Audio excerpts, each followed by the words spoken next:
तो hello student, मैं एक बार फिर से उपस्थित हूँ आपके समक्ष विज्ञान के कुछ महत्वपूर्ण प्रश्नों के साथ। तो आइए देखते हैं हम विज्ञान के महत्वपूर्ण प्रश्नोत्तरी में। पहला आपका जो प्रश्न है वो है, निम्न में से कौन विद्युत शक्ति की इकाई है। तो पहला हमारा प्रश्न है, कौन विद्युत शक्ति की इकाई है। तो हमारा जो सबसे पहला ऑप्शन दिया हुआ है वो क्या है, वाट। तथा जो दूसरा हमारा ऑप्शन है वो क्या है, न्यूटन। तथा जो तीसरा हमारा ऑप्शन है वो अर्ग है। और जो हमारा चौथा ऑप्शन है वो क्या है, किलोमीटर पर सेकंड। ठीक है, तो हम देख रहे हैं जो ये हमारा ऑप्शन है, इसमें जो हमारा ऑप्शन नंबर फर्स्ट होगा, पहला जो हमारा ऑप्शन होगा वो सबसे करेक्ट होगा। मतलब हमारे इस प्रश्न का जो उत्तर होगा, विद्युत शक्ति की जो इकाई होती है वो क्या होती है, वाट होती है। क्या होती है, वाट। ठीक है। ऑप्शन नंबर 2 में आप देख पा रहे हैं न्यूटन। न्यूटन किसका मात्रक होता है, तो न्यूटन जो होता है वो बल का मात्रक होता है। ठीक है। अर्ग, अर्ग क्या होता है, वो कार्य का मात्रक होता है। ठीक है। अब हम चलते हैं अपने क्वेश्चन नंबर 2 की ओर। जो हमारा क्वेश्चन नंबर 2 है वो हम देख पा रहे हैं, उसमें दिया गया है, निम्न में से प्रकाश वर्ष किसका मात्रक है। क्या दिया है, प्रश्न आप ध्यान से पढ़िएगा। हमारा प्रश्न है कि निम्न में से प्रकाश वर्ष किसका मात्रक है। तो हमारा जो पहला ऑप्शन दिया गया है वो है कि प्रकाश वर्ष जो है, ऑप्शन हमारा है पहला प्रकाश का, दूसरा है भार का, तीसरा है दूरी का, चौथा है ऊर्जा का। ठीक है। तो हमारा जो करेक्ट आंसर होगा वो क्या होगा, दूरी। जो प्रकाश वर्ष होता है वो क्या होते हैं, दूरी का मात्रक होता है। पूछा जाए भाई प्रकाश वर्ष होता क्या है, तो एक प्रकाश द्वारा एक वर्ष में तय की गई जो दूरी होती है वही क्या होती है, प्रकाश वर्ष ना। तो एक वर्ष में प्रकाश द्वारा तय की गई कुल दूरी क्या कहलाती है, प्रकाश वर्ष। ठीक है। तो हम चलते हैं अपने अगले क्वेश्चन की ओर। तो हम देख रहे हैं हमारा तीसरा क्वेश्चन दिया हुआ है कि निम्न में से ऊष्मा का मात्रक क्या है। तो हमारा प्रश्न उत्तर नंबर 3 है, निम्न में से ऊष्मा का मात्रक क्या है। तो जो हमारा पहला ऑप्शन दिया गया है वो क्या है, कैलोरी। क्या है, पहला हमारा जो ऑप्शन है वो कैलोरी है। दूसरा जो हमारा ऑप्शन है वो क्या है, जूल। क्या है, जूल। तीसरा जो हमारा ऑप्शन है वो किलोग्राम। चौथा जो हमारा ऑप्शन है वो अर्ग ना। तो इस क्वेश्चन का जो करेक्ट आंसर होगा वो क्या होगा, ऊष्मा का जो मात्रक होता है वो होता है कैलोरी। क्या होता है, calorie is the correct answer of this question. ठीक है। तो हम चलते हैं प्रश्नोत्तर नंबर 3 की ओर। देखते हैं हमारा प्रश्नोत्तर नंबर 4 की ओर। क्वेश्चन नंबर 4 जो है वो हमारा क्या है, कह रहा है कि विद्युत धारा का मात्रक क्या है। क्या कह रहा है कि निम्न में से विद्युत धारा का मात्रक क्या है। तो हमारा जो पहला ऑप्शन दिया हुआ है वो है वोल्ट। दूसरा हमारा जो ऑप्शन है वो है एम्पियर। तीसरा हमारा जो मात्रक है वो है अश्वशक्ति। चौथा हमारा जो मात्रक है वो क्या है, पारसेक। ठीक है।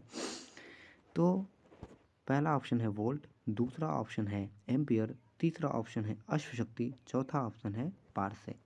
तो हमारा जो करेक्ट आंसर होगा इस क्वेश्चन का, तो विद्युत धारा का जो मात्रक होता है वो क्या होता है, एम्पियर।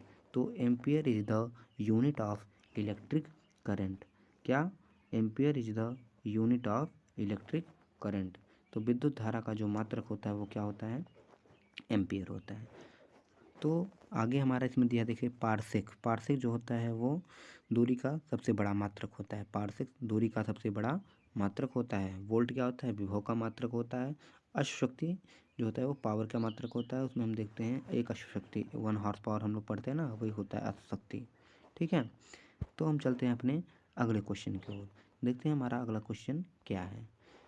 तो हम देख पा रहे हैं जो हमारा अगला क्वेश्चन है वो है, निम्न में से प्रतिरोध का मात्रक क्या है। क्या है, क्वेश्चन पूछ रहा है निम्न में से प्रतिरोध का मात्रक क्या है। तो जो हमारा पहला ऑप्शन है वो है एम्पियर। दूसरा हमारा जो ऑप्शन है वो ओम मीटर। तीसरा जो हमारा ऑप्शन है वो क्या है, ओम। और चौथा हमारा जो ऑप्शन है वो क्या है, वोल्ट ना। तो क्वेश्चन क्या किया गया है, कह रहा है कि निम्न में से प्रतिरोध का मात्रक बताइए आप। तो जो प्रतिरोध का हमारा मात्रक होता है वो क्या होता है? ओम। क्या होता है? Ohm is the unit of resistance. प्रतिरोध को इंग्लिश में क्या कहते हैं? रेजिस्टेंस। तो जो प्रतिरोध का मात्रक होता है वो क्या होता है? ओम। तो ohm is the unit of resistance. हमने अभी आपको पिछले पॉइंट में बताया कि एम्पियर क्या होता है? विद्युत धारा का मात्रक होता है। ओम मीटर क्या होता है? विशिष्ट प्रतिरोध का मात्रक होता है। प्रतिरोध होता क्या है? जो परिपथ में धारा का विरोध करता है वही क्या होता है? प्रतिरोध होता है। और वोल्ट क्या होता है? वोल्ट जो होता है वो विभव का मात्रक होता है। ठीक है, तो चलते हैं हम अपने अगले क्वेश्चन की ओर। तो चलिए देखते हैं हमारा अगला क्वेश्चन क्या है।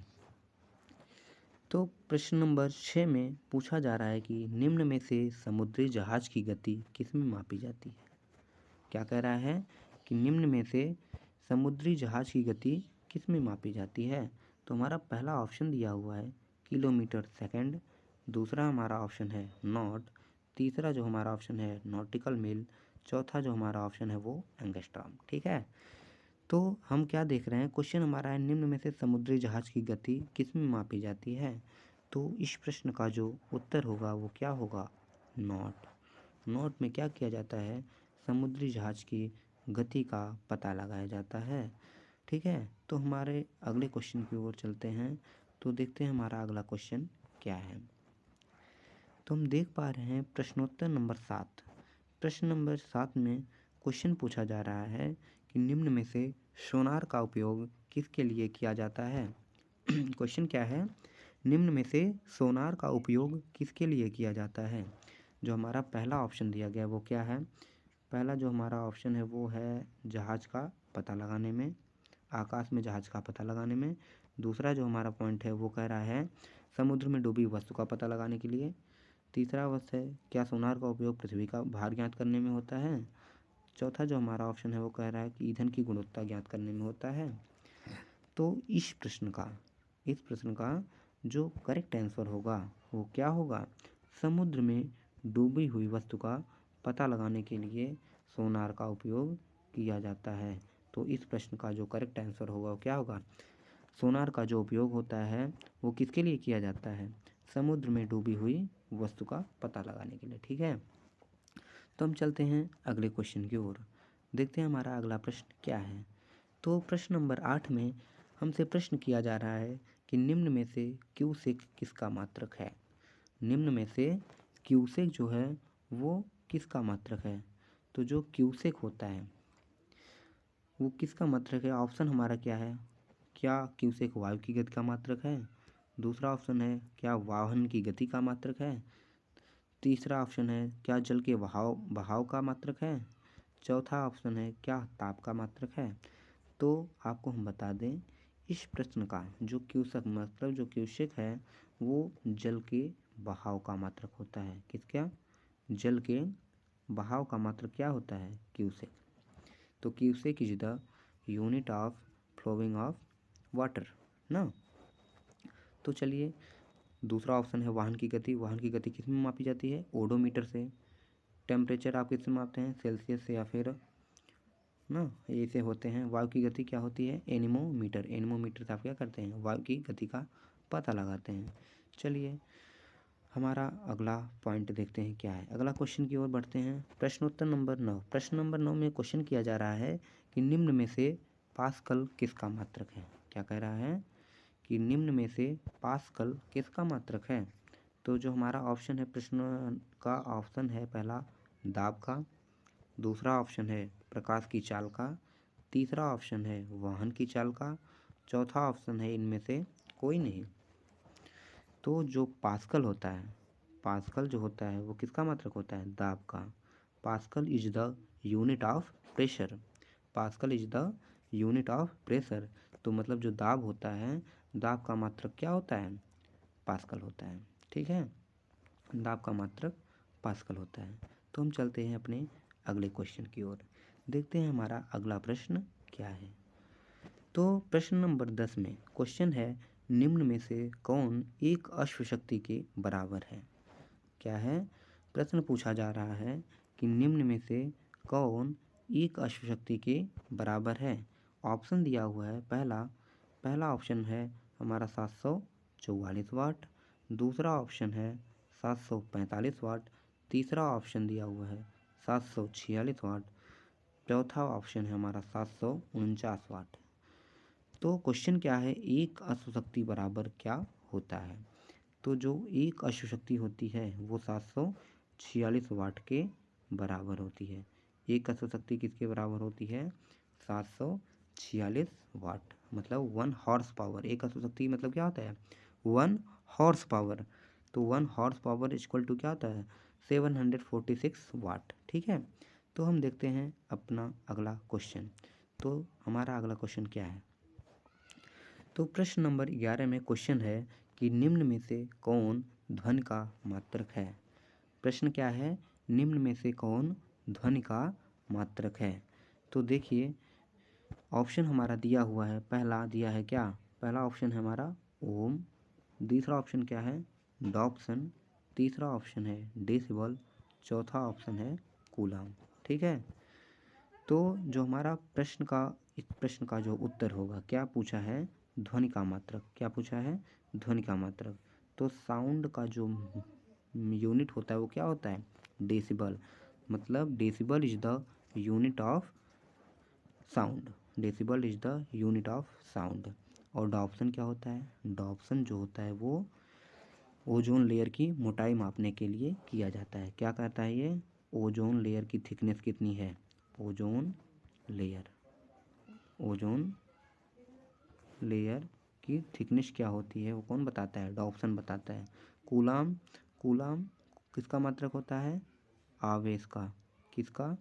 आवेश का मात्रक क्या होता है? कूलाम होता है। क्या होता है? कूलाम। ओम किसका मात्रक होता है? ओम होता है प्रतिरोध का। किसका? प्रतिरोध का।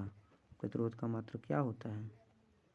कूलाम होता है। ठीक है, प्रतिरोध का मात्रक क्या होता है? ओम होता है। कूलाम किसका मात्रक होता है? आवेश का। डॉप्सन क्या करता है? ओजोन लेयर की मोटाई मापता है। और ध्वनि का मात्रक क्या होता है? डेसिबल। तो चलते हैं हम अपने अगले क्वेश्चन की ओर। तो हमारा अगला क्वेश्चन क्या है? तो प्रश्न नंबर 12 में क्वेश्चन है कि लंबाई की सबसे छोटी इकाई क्या है? क्या है क्वेश्चन? लंबाई की सबसे छोटी इकाई क्या है? तो ऑप्शन दिया हुआ है, क्या मीटर इसका मात्रक होता है, या फिर फर्मी, या फिर सेंटीमीटर, या किलोमीटर। तो जो लंबाई की सबसे छोटी इकाई होती है वो क्या होती है? Fermi. Fermi is the smallest unit of length. क्या होता है? Fermi is the smallest unit of length. मतलब फर्मी लंबाई की सबसे छोटी इकाई होती है। ठीक है, तो चलिए हम चलते हैं अपने अगले प्रश्न की ओर। देखते हैं हमारा अगला प्रश्न क्या है। जो हमारा अगले पॉइंट में बड़े ही महत्वपूर्ण पॉइंट आपको दिए गए हैं, कृपया इन सबको याद रखिएगा। तो देखिए हमारा पहला पॉइंट कह रहा है जो ओजोन की मोटाई है। क्या?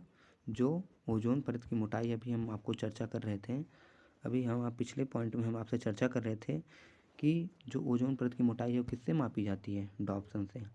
किससे? डॉप्सन से। तो देखिए इसमें दिखाया गया है क्या कि ओजोन परत की मोटाई डॉप्सन से मापी जाती है। पहले ही पॉइंट में आपको ये दिखाया गया है। डॉप्सन क्या है? ओजोन परत की मोटाई मापता है। ठीक है, दूसरा पॉइंट हमारा है ध्वनि का मात्रक। तो ध्वनि का मात्रक अभी इसी पॉइंट के पहले हमने आपको बताया, जो ध्वनि का मात्रक होता है वो क्या होता है? डेसिबल होता है। तीसरे पॉइंट में दिया गया है भूकंप की तीव्रता किस में मापी जाती है? तो रिएक्टर पैमाने में। अगर पूछा जाए भूकंप की तीव्रता किस में मापी जाती है तो वो होता है रिएक्टर पैमाना। और भूकंप किस पर मापा जाता है तो वो होता है सिस्मोग्राफ। ठीक है, सिस्मोग्राफ पर इसे भूकंप की तीव्रता को मापते हैं। ठीक है, तो अगला पॉइंट हमारा है विद्युत धारा का मात्रक क्या है? तो विद्युत धारा का मात्रक जो होता है वो क्या होता है? एम्पियर। क्या होता है? Ampere is the unit of electric current. ठीक है, अगला हमारा पॉइंट है विद्युत आवेश का मात्रक क्या है? क्या हमारा क्वेश्चन है? विद्युत आवेश का मात्रक। तो हम आपको अभी बता रहे थे विद्युत आवेश का मात्रक। विद्युत आवेश का मात्रक क्या होता है? कूलाम होता है। ठीक है, बहुत इंपॉर्टेंट चीज़ दिए गए हैं। तो अगले पॉइंट की ओर हम बढ़ते हैं, देखते हैं हमारा अगला पॉइंट क्या है। तो हमारा अगला पॉइंट दिया है क्या? हमारे अगले पॉइंट में दिया है सबसे पहले कि ओजोन की मोटाई, अभी इसमें लगता है रिपीट हो गया है, तो ओजोन परत की मोटाई क्या होती है, डॉप्सन में मापी जाती है।